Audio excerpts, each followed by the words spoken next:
everyone and welcome back to the channel.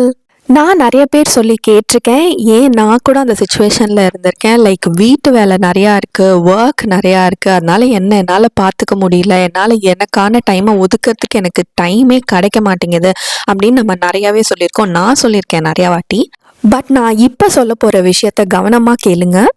நம்ம எதுக்காக work போகிறோம், நம்ம எதுக்காக காசு சம்பாதிக்கிறோம், நம்ம எதுக்காக இவ்வளோ வேலை பண்ணுறோம், அல்டிமேட்லி இதுக்கோட ஆன்சர் பேசிக்காக நம்மளுக்கு தேவைப்படுற நம்மளுடைய ஃபுட், நல்ல சாப்பாடு நம்ம சாப்பிட்ணும், நம்மளுக்கு தேவையான சாப்பாடு நம்ம சாப்பிட்ணும், நம்ம ஃபேமிலிக்கு அது கிடைக்கணும் அப்படின்றது தான் நம்மளுடைய அல்டிமேட் கோலாக இருக்கும். ஸோ கொஞ்ச நேரம் நமக்காக, நம்ம ஹெல்த்தை பார்த்துக்கிறதுக்காக, அந்த சமையல் சமைச்சு உங்களுடைய ஃபேமிலிக்கு கொடுக்கறதுக்காக நம்மளை ப்ரியாரிட்டைஸ் பண்ணல அப்படின்னா இந்த ரன்னிங் நம்ம ரொம்ப ஸ்பீடாக ஓடி ஓடி குயிக்காகவே நம்ம ஸ்டாப் ஆகிற மாதிரி இருக்கும். ஸோ இந்த கான்ஷியஸ் மைண்ட் செட் நமக்கு வந்துச்சு அப்படின்னாலே we will start prioritizing ourselves. So தயவு செஞ்சு உங்களை பற்றி கொஞ்சம் நீங்கள் நினைங்க. உங்கள் ஃபேமிலிக்கு நீங்கள் கண்டிப்பாக தேவை அப்படின்றத நீங்கள் ஞாபகம் வச்சுட்டு கொஞ்சம் கான்ஷியஸ் எஃபர்ட் எடுங்க. That's all. ஓகே, கொஞ்சம் நிறையாவே பேசிட்டோம். ஸோ லைட்டராக ஒரு ரெசிபி பார்த்துடலாம். இதே ஹெல்த்துக்காக நம்ம ஹெல்த்தை பார்த்துக்கிறதுக்கான ஒரு சூப்பரான ஃபுட் தான் இந்த கொள்ளு. ஸோ இந்த கொல்லை வச்சு நம்ம இன்றைக்கி ஒரு ரெசிபி பண்ண போகிறோம். ஃபர்ஸ்ட் ஒரு பேன் எடுத்து கொல்லை நல்லா ட்ரை ரோஸ்ட் பண்ணிக்கோங்க. ஸோ கொள்ளு எப்போ வரைக்கும் ட்ரை ரோஸ்ட் பண்ணணும் அப்படின்னா அது நல்லா செவந்து ஒரு மாட்டி பட்டு பட்டுன்னு வெடிக்கிறது, அந்த வெடிக்கிற கன்சிஸ்டன்சி வரைக்கும் நீங்கள் நல்லா ட்ரை ரோஸ்ட் பண்ணி வச்சுக்கோங்க. ஸோ அதை சைடில் வச்சுட்டு அதே பேனில் ஒரு 2 டீஸ்பூன் ஆஃப் ஆயில் ஊற்றிக்கோங்க. இப்போ நம்ம ஃபியூ இன்க்ரீடியன்ட்ஸ் அதில் ரோஸ்ட் பண்ண போகிறோம். அது என்ன அப்படின்னா நல்ல பெருசாக 2 கரண்டி உளுத்தம் பருப்பு, அதுக்கப்புறம் வெங்காயம் ஒரு சின்ன வெங்காயம், பெரிய வெங்காயமாக இருந்தால் ஒரு ஹாஃப் போட்டுக்கோங்க. நீங்கள் இதுக்கு பதிலாக சின்ன வெங்காயம் கூட போடலாம். அதுக்கப்புறம் 4லேருந்து 5 வரமிளகா, புளி, உப்பு. ஸோ இதெல்லாம் தான் இன்க்ரீடியன்ட்ஸ் ஃபார் அரைக்கிறதுக்கு. பட் எண்ணெயில் போட்டு வறுக்கிறதுக்கு ஃபஸ்ட்டு நான் உளுத்தம் பருப்பு போட்டுக்கிறேன். அப்புறம் கட்டி பெருங்காயன்றதுனால நான் இந்த ஸ்டேஜ்லேயே போட்டுட்டேன். பொடி பெருங்காயம் நீங்கள் லாஸ்ட்டில் போடலாம். சின்ன வெங்காயம் இல்லை பெரிய வெங்காயம் கொஞ்சம் ஆட் பண்ணிக்கோங்க. அண்ட் வரமிளகா ஒரு 5 ஆட் பண்ணிக்கோங்க. ஸோ இதெல்லாம் நல்லா செவக்கிற வரைக்கும் நம்ம வறுத்துக்கலாம். ஃபைனலாக இது வரப்பட்டதுக்கப்புறமா we are going to add தேங்காய் நல்ல 3 டீஸ்பூன் ஆஃப் தேங்காய் இதில் ஆட் பண்ணிவிட்டு ஒரு வாட்டி சாட்டே பண்ணிவிட்டு நீங்கள் ஃப்ளேம் ஆஃப் பண்ணிடலாம். அந்த சூட்லேயே அது கொஞ்சம் நேரம் நல்லா குக் ஆகிருக்கும். இந்த final mixture now we are going to grind it.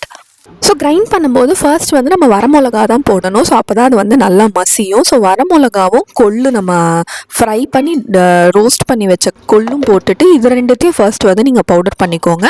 இப்போ நம்ம அதர் இன்க்ரீடியன்ட்ஸ் எல்லாமே நம்மளுடைய மிக்ஸி ஜாரில் ஆட் பண்ணிடலாம். அலாங் வித் உப்பு, புளி இதையும் கூட சேர்த்து வச்சு போட்டுட்டு இதையும் நல்லா மிக்ஸி பண்ணிக்கோங்க. ஸோ இது எல்லாமே நல்லா ஃபஸ்ட்டு மிக்ஸி ஆனதுக்கப்புறமா we will start adding கொஞ்சம் வாட்டர். பிகாஸ் கொஞ்சமாக ஊற்றுங்க, இல்லை ரொம்ப சட்னி மாதிரி ஆகிடக்கூடாது. நம்மளுக்கு இது தொகையல் தான் அரைக்க போகிறோம். அதனால் இப்போ தொகையலுக்கு நல்லா தண்ணி போட்டு இன்னொரு வாட்டி அரைச்சிங்க அப்படின்னா இந்த கன்சிஸ்டன்சியில் சூப்பரான ஒரு கொள்ளு தொகையல் நம்ம அரைச்சிருக்கோம். உடம்புக்கு அவ்வளோ நல்லது. ஸோ இது நிறைய டிசீஸ்க்கு க்யூர். அதாவது நம்மளுடைய ஆஸ்துமா இருக்கிறவங்க, இல்லைனா நம்மளுக்கு யூடிஐ ட்ராக் இன்ஃபெக்ஷன் வந்துச்சுன்னா, கிட்னி ஸ்டோன்ஸ் இருக்கிறவங்க, and mainly menstrual periods grams நிறையா வருது அப்படின்னா அது எல்லாத்துக்குமே பலம் கொடுக்கக்கூடிய ஒரு சூப்பரான ஃபுட் நம்ம ஓன் நேட்டிவ் ஃபுட், அதாவது கொள்ளு. ஸோ கண்டிப்பாக ட்ரை பண்ணி பாருங்கள். ட்ரை பண்ணி பார்த்துட்டு இது எப்படி இருக்குன்னு சொல்லுங்கள். கொஞ்சம் பிளானிங் பண்ணியிருந்தா ஆக்சுவலி நேற்றுக்கே கீரை ஆஞ்சு வச்சுருந்துருக்கலாம். பட் நான் அதை பண்ணலை. அண்ட் மார்னிங் ஐயோ கீரை ஆஞ்சு கறி பண்ணிட்டு போகணுமேனு ஒரு தாட் ப்ராசஸில் நிறையா வாட்டி கறியே எடுத்துகிட்டு போகாமல் ஜஸ்ட் மிக்ஸ் பண்ணி ரைஸ் மட்டும் எடுத்துகிட்டு போயிருக்கேன். But today I felt like conscious எஃபர்ட்டாக ஓகே நம்ம கீரை ஆஞ்சிடலாம் அப்படின்னு சொல்லி ஸ்டார்ட் பண்ணேன். You won't believe it hardly took me 10 minutes தான். பட் அதை அந்த பார்த்தோன்னே நம்மளுக்கு ஒரு ஃபீல் இருக்குல்ல, ஐயோ இதுக்கு இப்போ கண்டிப்பாக லேட் ஆயிரும் அப்படின்னு சொல்லி. அந்த ஃபீலிங்கே பாதி தூரம் நம்மளை எதுவுமே பண்ண விடாது. பட் அல்டிமேட்லி இவ்வளோ கீரை நான் ஆயிரத்துக்கு எனக்கு எக்ஸாக்ட்லி 10 minutes தான் ஆச்சு. ஸோ அதை அப்படியே எடுத்துகிட்டு நல்லா வாஷ் பண்ணி ஒரு வாட்டி நல்லா கட் பண்ணியாச்சு. இப்போ அதே பேனில் நம்ம கொஞ்சம் ஆயில் ஊற்றிட்டு ஆயில் நல்லா ஹீட் ஆனதுக்கப்புறமா அதில் நம்ம தாளிக்கிறதுக்காக கொஞ்சம் கடுகு, உளுத்தம் பருப்பு, கடலைப்பருப்பு, ஒரு 3 வரமிளகா இதெல்லாமே தாளிக்கிறதுக்காக போட்டுட்டேன்.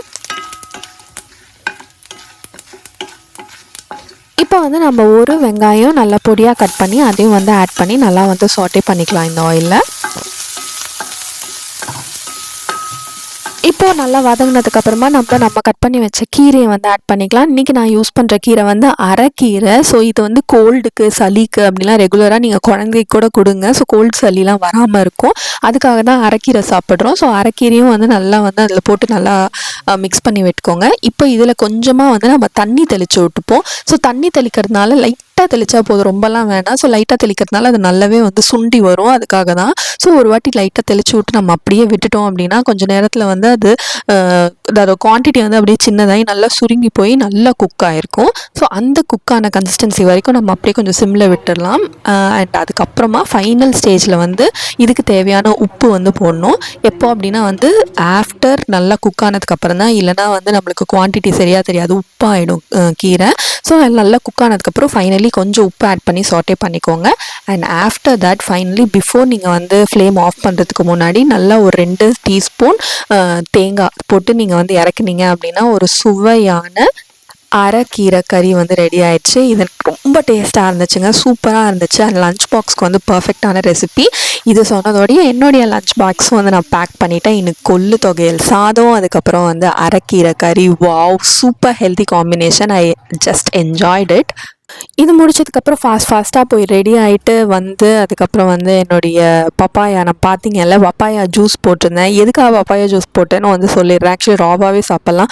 பட் அந்த பப்பாயா நல்லா பழுத்திருந்தது. பட் உள்ள ஒரு பீஸ் சாப்பிட்டு பார்த்தா அதில் எந்த டேஸ்ட்டுமே இல்லை, ஒரு ஸ்வீட்னஸ் இல்லை, ஒரு சார் இல்லை, எதுவுமே கிடையாது. ஒரு என்னத்தையோ ஒரு சாப்பிட்ற மாதிரி எவ்வளோ பிளண்ட்டாக இருந்தது. ஸோ ஒரு ஆப்ஷனே இல்லாமல் கொஞ்சம் சக்கரை போட்டு அடித்து தான் சாப்பிட்டேன். பட் உங்களுக்கு ஸ்வீட்னஸ் நல்லாவே இருந்துச்சு அப்படின்னா please go head and eat the entire fruit, not the juice.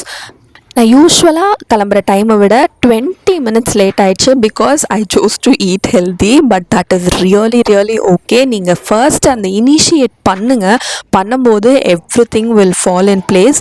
அதோடைய இன்னொரு எக்ஸாம்பிள் இதோ இன்னும் கொஞ்சம் நேரத்தில் சொல்கிறேன். For now by, I am going to office. see you in the evening. Evening dinner வந்து நான் காட்டல because I just ate 2 chapatis with a normal curry. That's all. I finished it around like 7:30 and myself and my husband went for a walking. That is very usual these days. But as usual வீட்டுக்கு வந்தோன்னு அவ்வளோ டயர்டாக இருந்தது. அதுக்கப்புறம் சாப்பிட்டதுக்கப்புறம் இன்னும் அப்படியே சொக்குச்சு தூக்கம். But I tend go to sleep. I tend feel like நான் டயர்டாக இருக்கேன், இன்றைக்கி வேண்டாம், இன்றைக்கி ஸ்கிப் பண்ணிடலாம் அப்படின்றத என் தாட் ப்ராசஸ்லேருந்தே நான் எடுத்துட்டேன். I wanted to work, definitely I will not skip this அப்படின்ற ஒரே ஒரு மென்டாலிட்டியோட I just started to work. After I went for a walk, I felt so refreshing. We had a talk, we had a nice end of the day. This feels like a real life now.